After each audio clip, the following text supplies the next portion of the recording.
Слоеное дрожжевое тесто. Оны жаямын. Дайын дүкеннен сатып алгам. Өзүңүз жайыңызга болот, дайын алууга болот. Бул тестону дайындап алган противенге салабыз. Катпарлы тесто болгондуктан ортасын былай писип коюп көтөрүлмөө үчүн. 1 чай касык томатный паста, оған 1 чай касык өсүмдүк майын саламыз. Бар болса, кетчуп жагыңызга болот. Жок болса, мен сыяктуу томатный паста салыңыз. Түр берүү үчүн. Енді тауық етін мынандай жыка турап алганбыз.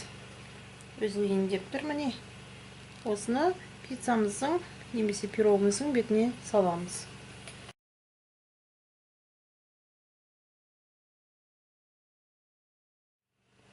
Тауықты алдын ала тұздап алуға болот. Эгерде мен сыяктуу ұмытып кетсеңиз, былай үстүнөн себе саламыз.